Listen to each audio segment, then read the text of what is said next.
the question of this event is, where do we go from here? And some people have approached this from a very metaphysical aspect, and others have approached it from sort of a more sort of tangible element of actions we can take. I'd like to give a special nod to Alexander in the back there, and Ferro, who was with us yesterday, for offering people here real ways to start making a change, not just in their lives, but in the ways that they behave. My talk is called A World Without Authenticity. As universal and vague as that might sound, the world we currently inhabit is filled with abstractions. It's navigable by the adept and the young, fraught with peril that no longer kills you in most cases, but hobbles you. And it possesses systems that more often than not make us worse rather than bettering ourselves. We're in the midst of a mental health crisis. This is accepted widely by both the left and the right. And it's quite unlike any other. Sort of the last sort of big event, I would say, strikes me as the Great Depression of the 1930s. And the idea of comparing ourselves to then might seem silly at first glance. The conditions of the present world are unlike any other time in history. We might even consider this the softest time in recorded history, as AA is fond of saying, in the analogy of strong men creating good times creating weak men creating bad times, we're probably the weak men. We have access to medicine, technology, labor-saving devices, the internet, the greatest repository of knowledge, opinion, misinformation, podcasts and streams, and entertainment media that has ever existed. Coming fresh out of the Great War at the beginning of the... sorry, I should be using my presentation. That would probably help. Turning it on. Mental health crisis, yes. Medicine, technology, labor-saving devices, internet. There we go. Right. War. What is it good for?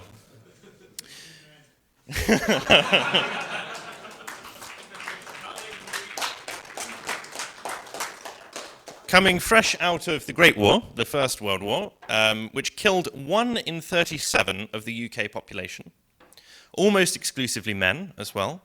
The Spanish flu killed a further 250,000. We refer to the 1920s, that followed this period, as the Roaring Twenties.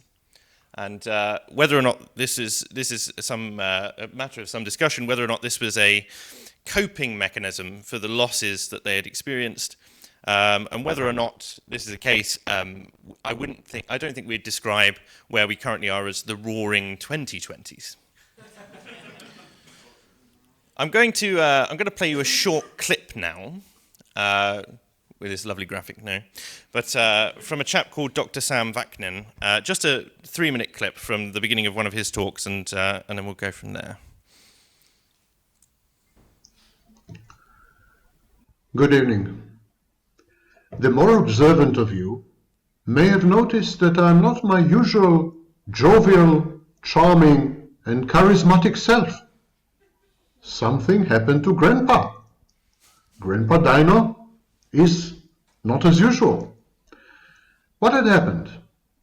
Well, first of all, I had to review literature about young people.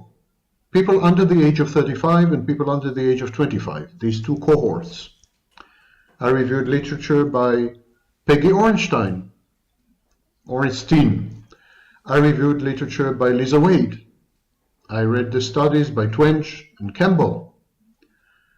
I read studies from Norway, from Portugal, from Brazil, from Nigeria, from Israel, from China, from the Middle East. Studies comprising altogether a few million people, actually. I had to read several books, as I'm preparing the curriculum, the syllabus, for next year's first semester, which would be youth psychology, the psychology of the young. I also corresponded with quite a few young people, many of them my students, others who are not my students, viewers from YouTube. I took on a few young clients, which I rarely do, And so I treated or worked with clients under the age of 35. And I began to obtain a bit of a panoramic view of what's happening to young people today. That talk by Dr. Vaknin there, he's a psychologist who's personally lived through four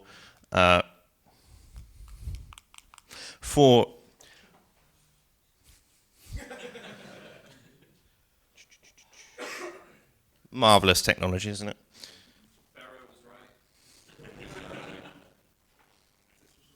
Delightful. Is that working now? So it's not my laptop. So the Trumpton special. Okay. Whilst we get this back online, I'm going to continue. That was Dr. Sam Vaknin, a psychologist who personally lived through 4 world-altering wars. He's done considerable research on the attitudes and trials of young people. The talk he's going into there talks about the kind of loss of values, virtues, and emotions in young people. I do encourage you to seek it out and give it a listen after this talk. But I wanted to bring it up just to show the breadth of research that he's involved in, give him a bit of credibility. He's well read and perplexed by the mass depression which affects the young, by which he means under 35s, in the face of, by historical standards, a very mild pandemic. I think we can all agree. And also by their kind of robotic response to almost all aspects of life. And so this comes to my general definition of the state of particularly young people, and this does include people within our community. We are listless, a shadow of confidence, marred by uncertainty, and in general terms, we fall into 2 categories. Those who have disengaged completely with the system on every level. These are the people who get on with their daily lives, not in blissful ignorance, but in willful blindness. To the changes being made at the very top levels of society, it is a choice that is made either out of necessity, fear, or because it is the path of least resistance. Marvelous.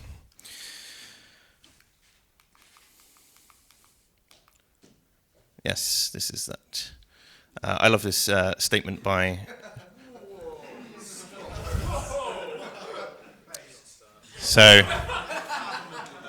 as I say, I recommend chatting this out.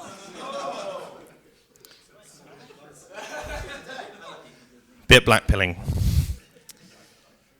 So, person 1. Choice made out of necessity, fear, or because it's the path of least resistance. After all, these people reason, my vote means nothing, so why should I vote? My actions mean nothing, so why should I take action? Better to put on Netflix and tune out. I'm miserable. I can't quantify why, unable to escape an increasingly abstracted world and a slave to it in equal measure. On the other side, we have the politically engaged.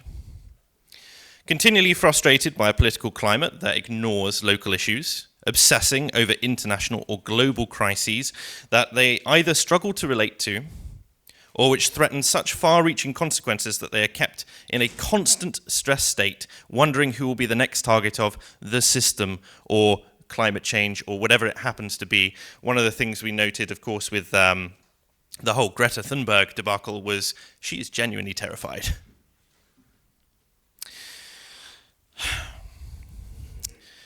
These people reason that perhaps there is no solution. Perhaps the overthrow of the system is the only way to create meaningful change. Thanks, Scrump, for laying that one out. My actions mean nothing, and I may be persecuted for it. My vote is for 2 faces of the same party, so why am I going to vote? I am miserable. I can list a dozen reasons why, but I can't seem to find a way through. At its heart, that is what I believe the reason for this event is. We're gathered here this weekend to wrestle with the question, where do we go from here? That's a big question. Perhaps the biggest question. I think we can all agree that we stand on a precipice, and we have for some time. And what awaits us in the abyss is as much a mystery as the moment we will leap into it, societally speaking. We know we call ourselves men amongst the ashes and that sort of thing. But really, there are further depths. There are further depths we can fall to. My talk today is entitled Finding Authenticity in a World of Abstractions. I believe it is a positive endeavour, and one I hope you will find thought-provoking and engaging. It is also a call to action, one that I hope you will be inspired by and hope to take part in. So what do I mean by authentic? After all, authenticity is by its very nature subjective, surely? By authentic, I mean real. I mean physical, tangible. By authentic, I mean unsullied by curation or censorship, genuine. There are things our brains are evolutionarily suited for which involve interaction in the real world and things which are not. Let's take money for a first example. Cash, which before the advent of online banking, debit cards, and contactless payments, was the default method of being paid and paying for things. You might have your wage paid directly into a bank, but in order to use it, you had to withdraw it. You held in your hand the physical manifestation of value, the banknote or coin, a coin that used to be underpinned by a physical commodity in the form of gold. The more cynical might say, well, that banknote is a promissory note, an abstraction denoting the amount of gold the holder is in effect promised but never given. This is true, but it's a small abstraction. It's the changing of one physical commodity to another physical commodity. You're able to budget, spend, and check what funds you have available by looking in the wallet in your pocket. Compare that to today, where the manifestation of money is, for the vast majority of people in this country at least, an app on their phone, a phone which already fulfills hundreds of other functions for the sake of convenience and entertainment. The amount of money, not a number of bills or coins, merely a number, stored in binary memory, accessed through fingerprint or password recognition, and keeping that number up as all the game has become. How is the human mind meant to process the increase of value, to know it innately in themselves, without a physical manifestation to which we ascribe value? Think of it in terms of the experiment where you try and imagine 100 people in a room. We have 100 people in the room. Perhaps this is relatively easy to imagine. Perhaps, can you imagine 1,000? Can you imagine 10,000? How far can the human mind go? There is a reason that casinos use tokens over real money, so that you don't connect the spend at the casino with your real-world earnings, yet online casinos no longer have the need to do that. There is a reason the wealthy cease to ascribe any real value to their money when they have so much of it that they cannot comprehend what it even is anymore. We have created a system whereby we can pay for anything we can afford at the touch of a button, and absolutely no comprehension that the payment is taking place, psychologically speaking. This is an inauthentic system existing in a limbo where we exchange the immaterial for the material. The purpose of my talk, by the way, is not to say reject money. This is one example. It's not one that's going away. If anything, we are destined at this point to increasingly abstract methods of payment, at least where currency is concerned. Even the burgeoning growing pains of cryptocurrency push the limits of what most people are willing to deal with in terms of abstracting the fundamental mechanisms of exchange. I want us to take a little bit of a detour from the times we live in, down the path of history, to look at which abstractions have made their ways into our lives and in what frequency.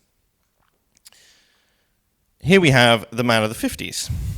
He's seen war, likely survived it personally. The internet doesn't exist yet, but we are starting to see the mass adoption of things like the telephone, the television, the wireless has become the radio.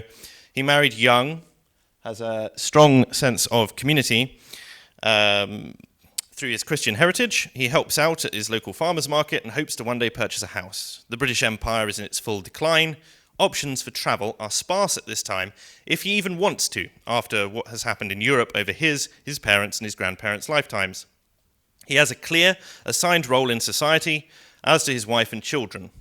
His focus is very much localized, and his priorities are similarly national or local, small in scale. Here's the man of the 80s.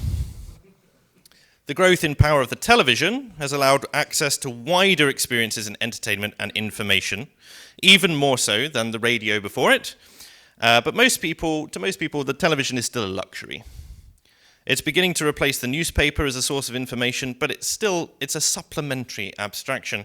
It doesn't impact too much what he does for fun, how he meets people, what he talks to them about, and so on. The pill and the sexual revolution of the 60s have, however, abstracted sex. Sex is no longer tied steadfastly to procreation, and this is reflected in the society around him, particularly in the music and entertainment industries. The man may well be holding on to the values of his parents and grandparents and society as a whole. He is still locally based, and it is only as the 80s draw to a close that the national curriculum is introduced, taking authenticity away from the local educational system and pushing a unified idea of what education is for the whole country. These are the two major abstractions from this era.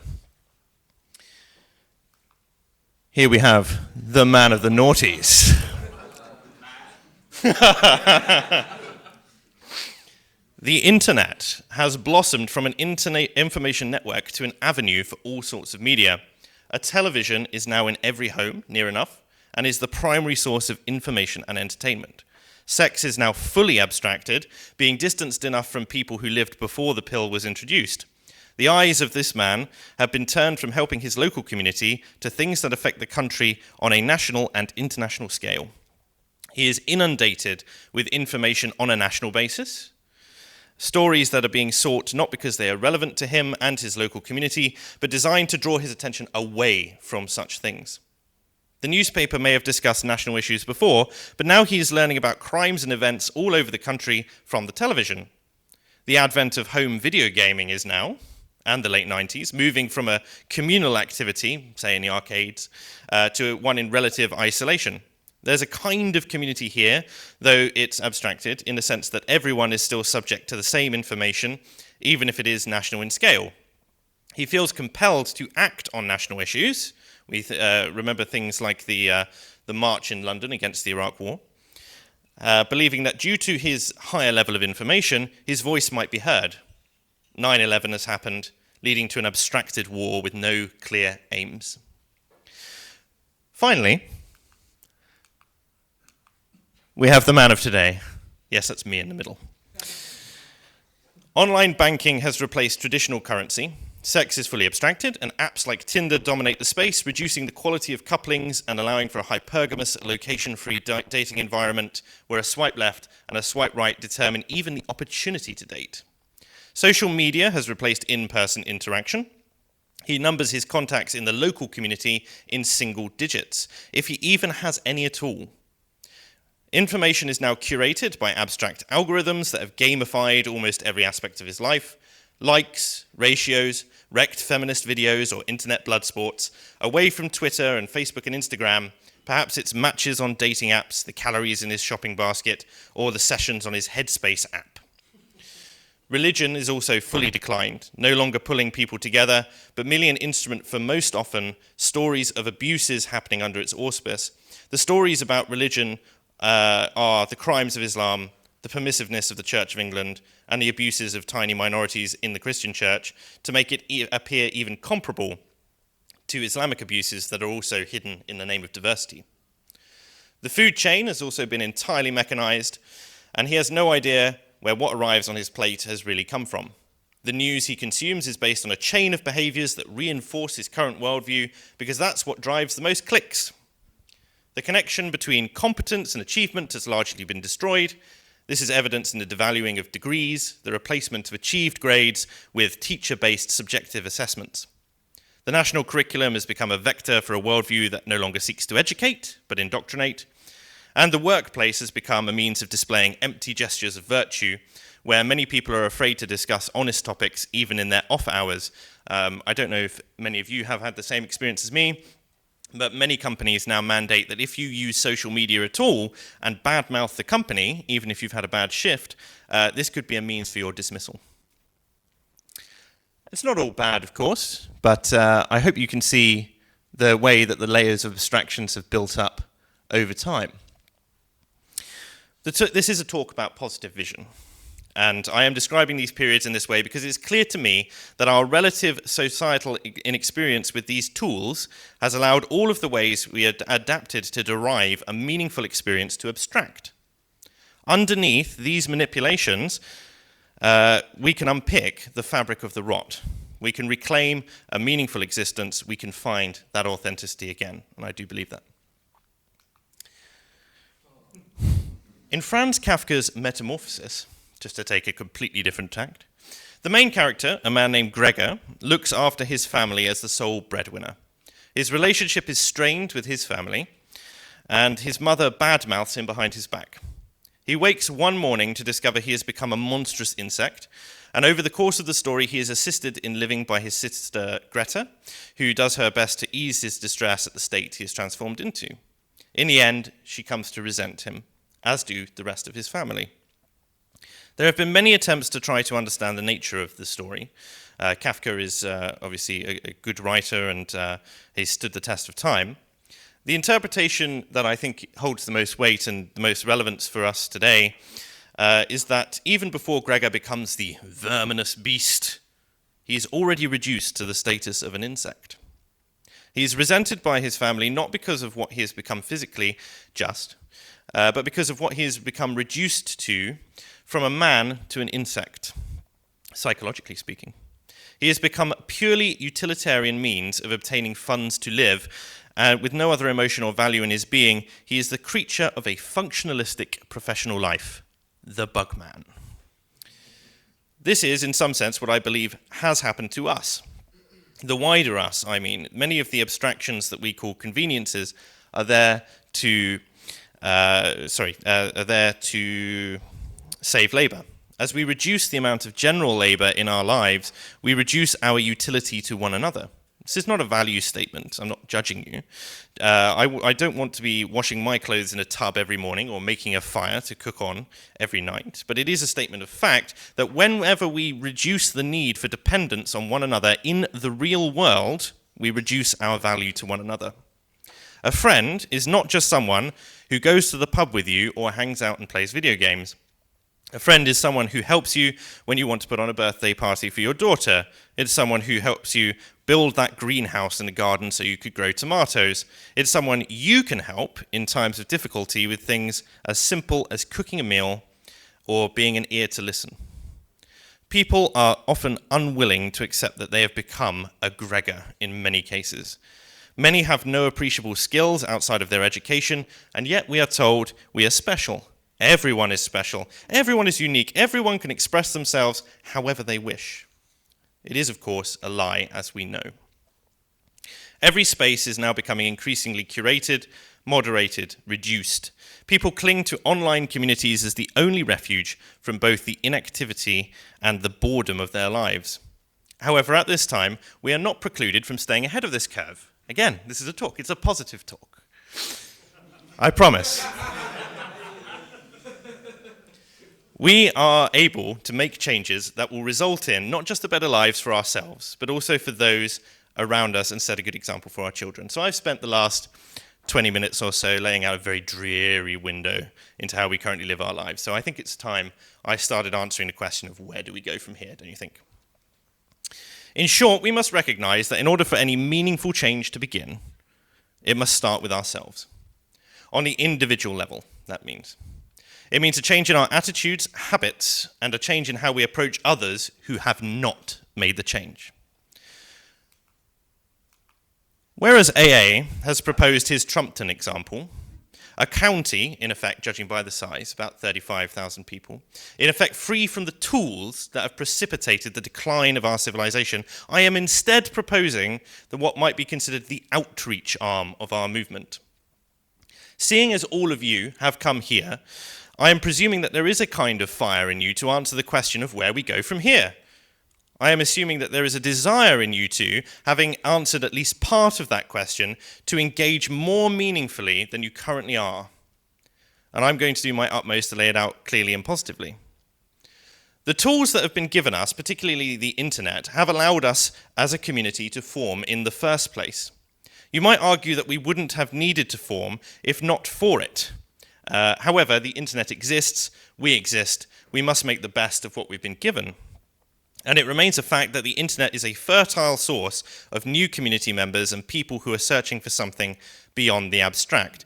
People come to the YouTube channels, they read the books of the speakers here because they recognize we are trying and doing our damnedest to speak truth to the world. Ooh, that's getting ahead of myself. Truth it is unhappy to hear for the most part, but a truth that must be spoken. Some time ago, we set up Basket Weavers United, a meme initially that was spawned from an episode of Unpopular Opinions that we should get together locally, get to know the people in our area, and to just have fun. The idea grew, and at one point we were mapping potential chapters all over the world. COVID kind of put an end to that for the time being, but it got me thinking, what could we be if we pushed this idea again free from the COVID troubles? Free from the shackles of COVID restriction. Basket Weavers and the idea it upholds is a commitment to meaningful local connections, promoting healthy and positive values. It has the scope to heal the longing that we have for real human connections and takes away the fear of reprisal for expressing ourselves. That's a lot. But bear with me. Meeting in person as we are today, will do more for you, will do more for us than 100 online Discord sessions. It will do more for your thinking, for your social interaction than listening alone to a dozen podcasts. Whilst things like the internet, instant banking, and the flow of information aren't going anywhere, we can. We can take it upon ourselves to detach ourselves from the abstract as a means of living and place that burden where it should always have rested, on people, not Twitter, not Discord, not YouTube videos. All of these things will still exist, but they're merely tools. They're supplementary. You don't listen to an episode of Sargon or me or AA talking about something just to have it out with some internet leftist without a face, hoping to convince them. No, you currently draw the ideas out of these shows and discuss them in our chat rooms. I'm proposing simply that we move that offline, that we place ourselves that if we are overheard, we garner interest from individuals. I'm proposing that we do this in a setting not fueled by a hatred of what many have become, what our society has become, what our society has mandated, but in a setting of wholesome interaction in the real world. There is very little catharsis in mere discussion, but even if it is a necessary part of forming your own perspectives, and I do encourage you to form your own perspectives. Basket Weavers is not here merely to manipulate you in a different or new direction. It's here because it's honest. It's here because you can have fun, you can hike, you can drink, you can learn a new skill, you can find new friends, and because it is a network of like-minded people, it is going to remove the stress that I know many of you feel every day that the world is bearing down on you. I want the Basket Weavers to succeed because it fosters honesty, because it fosters community, because it is a way to engage people who are crying out for the virtues that we have lost. When I was preparing this talk, I put out feelers on Twitter and Discord and all the rest, and I was surprised, although not totally, to discover that many people within our sphere have attempted to adopt a value-free analysis of what's going on, not just because they are interested in the search for truth, but because they have given up on almost every other value. I've been told, love isn't real. How can I be honest when I cannot trust anyone else to be honest with me? And even if they are honest, the postmodern conception that there is no truth but your personal truth has also infected members of our community. Compassion is almost entirely lacking. We're incredibly cynical. And the recognition that all of us are on a journey with shifting patterns of thought and looking for a way to give meaning to ourselves seems absent.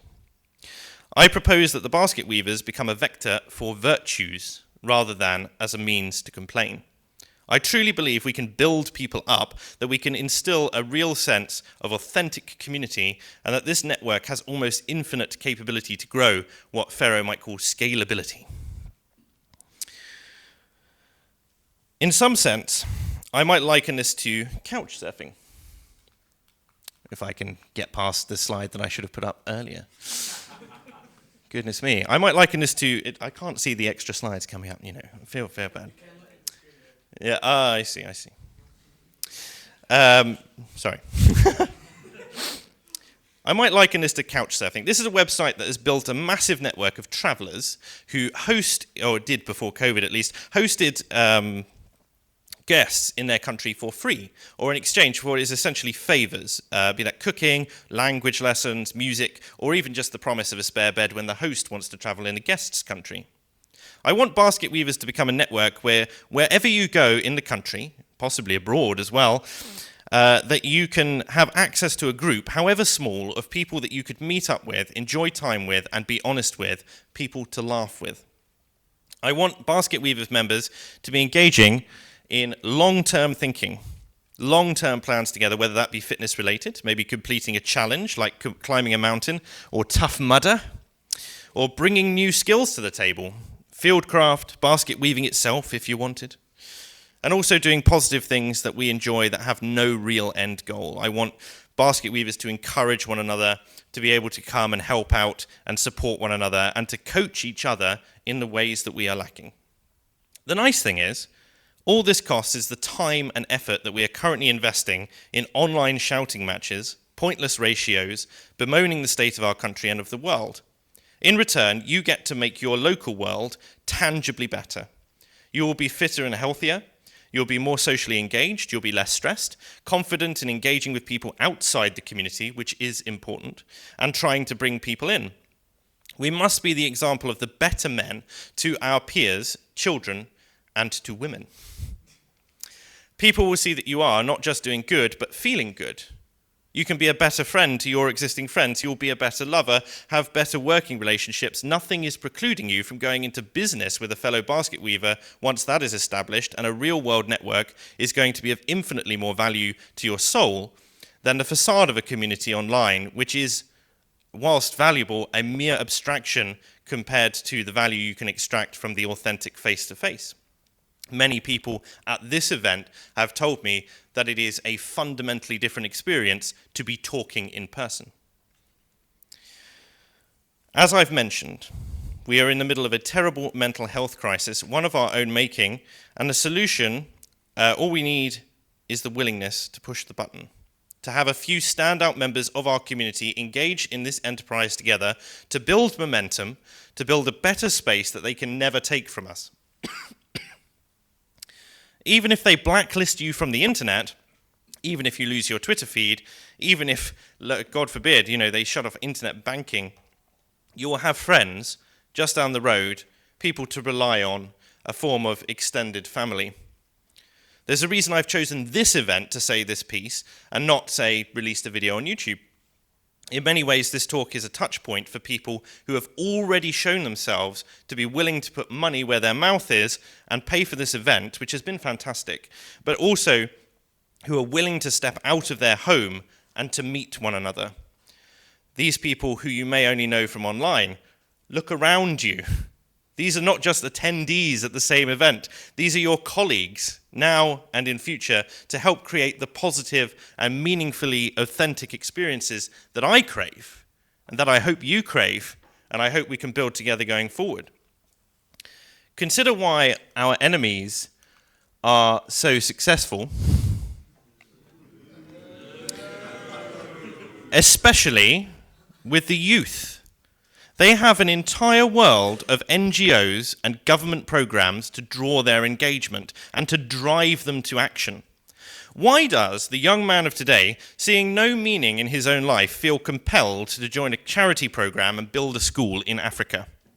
The left might scream, white savior complex. But we know it is so much more to do with the craving in his soul for a chance to make a difference in someone's life. Over time, this drive is driven out of us. It's lost with the abstractions that permeate our lives, and we cannot lose hope to make a difference in the lives of those around us who are still positive. We must start with ourselves, and make no mistake, this is not a short-term project. I wouldn't even call it a long-term project, because if all goes well, there won't be a term. This is going to take years to implement, but the experiences we will have along the way, if we want it enough, will make it worth every step. Thus, we must present ourselves well, not just to our own, but also to others. It must be a sincere presentation of our values. not a jeering mob like the Extinction Rebellion protests going on in London at the moment. Our qualities that stand front and centre must epitomise not just honesty and truth, but compassion and understanding. By being honest with one another, we create trust. By being compassionate, we increase the chance of people confiding in us, of using that trust, of adding value to it. By being understanding, we can guide people to things, to resources that other members of our community have built. Take, for example, the idea of the Twitter leftist who comes at you on Twitter over the border in America. It's a bit of a pointless conversation. He's never lived anywhere near there, and he's not going to listen to you anyway. Now take your group who meets up for a hike every Sunday afternoon. One of the members has brought along a brother or a cousin or simply a friend from work. The person is going to be much more amenable to listening to what we have to say. It doesn't even have to be someone we know. It might be that you run into someone randomly, another group of walkers, and just get chatting. What you talk about is largely tangential, but it will humanize you to them, and it will humanize them to you. It will give them something to think about, and probably you as well. It will also bring your mindset more in line with localization than any amount of international politics discussion with someone in another country. It will help members of our community to find girlfriends and wives in their local area that they would never have got the opportunity to meet. Women who will, over time, grow our ranks and help educate our children and provide more avenues to grow. It sounds trite. I'm making it sound scientific, matter of fact. I'm taking the emotion out of it. But it's not, of course. But it is only by putting ourselves in those situations where we might grow that we will. Let's go back to that slide on the man of today. Handsome man. This is one of the ways in which we remove the abstraction from sex. Looking at the others, money. This abstraction is reduced when the reasons you use it are replaced by favors for friends. Spending time together, building those meaningful reasons to use it. If you're cooking for others, then you're not using it on frivolous things, ordering lots of takeaway, not to mention, it's just cheaper to cook in general. If you're building things with others, you're not wasting your time being abstracted by social media. If you're building a local focus, you're not losing yourself in the global abstraction. If we're teaching one another meaningful skills, we reduce the impact of an abstracted education. Hell, if we get large enough, we may even open a school. This seems, the academic agency already exists. It's getting proposed courses all the time. Who knows where that could go? I'm not saying this will replace religion. But I know there are many Christians in our community of all different stripes. People who I know are sick to death of unchristian churches and pause in their preachers. They can find meaningful and useful religious study in our community. All of this, and it's fun. One of the great lies of the left is its insistence that it is compassionate. All too often, they forget that pity is not compassion, that their pride in themselves is their source of their feelings of shame when witnessing someone they consider to be worse off. I'm not going to wax lyrical about their entire argument. I don't have time for that, and this talk isn't about that. This talk is a call to action, an attempt to help you, to help me, to help us, standing there, sitting there, realize that you have a role to play in a trying time that extends far beyond internet debate, memes, ratios, and dunks. I would hope that by wit of you being here today, that you want this as much as I do. Look to yourself, look to the people beside you, and consider where you want to be. Perhaps my vision of what Basket Weavers or something like it has inspired you to sign up to help build something together. Perhaps it's not, and I'm off track. This is not what this community wants. But I wanted to bring you a talk from the heart, and I feel that's what I've delivered. I want to end on a bit of a personal tangent. When I was 15, I set up a youth club for disadvantaged kids on my local council estate. Nothing large, partly funded by a small local church. It was staffed initially by me, my dad, and one other volunteer. I remember coming in one day and one of the kids said, "Why are you trying to help us? We're the bad kids." I was shocked, and all I could really say was, because you're here and we want to give you a place to have fun. These sorts of comments happened almost every week for 5 years. And after that time, they stopped. Not just because we had become a fixture of the community, not going anywhere, it was also because the kids we raised in that environment... Yeah, no problem. It was also because the kids we raised in that environment one night a week, every week we could, valued that place and loved coming. We turned several from knife crime, several from drugs, encouraged another to pursue his love of modelling, despite his peers telling him it was a stupid thing to do. He now works for a small manufacturer making models. It wasn't just the kids we helped as well. It was the parents who would often come to collect their children and talk to us about what they were struggling with, asked what advice we could give, and thanking us for giving them an evening's peace. We were able to serve 25 kids with a further 35 to 40 on a waiting list, and we were recommended by the police in the end. And here's some of them now. I'm not saying all this to big myself up as a saviour of the council estate where I grew up. I'm saying that with time, considerable effort, consistency, and also just by doing something fun for the people around you, there can be incredible growth, community engagement, and stories that you wouldn't otherwise have had. I think Basket Weavers has the potential for that growth. I think that no matter how hostile the world may be around us, if we comport ourselves with dignity, if we demonstrate our humility, our compassion, courage, and heart, if we can do those things, we can make it happen. It takes vision, and most importantly, time to achieve what we want to do. I am thinking in terms of decades and not in terms of months. But I do believe it is the best step forward. Thank you very much.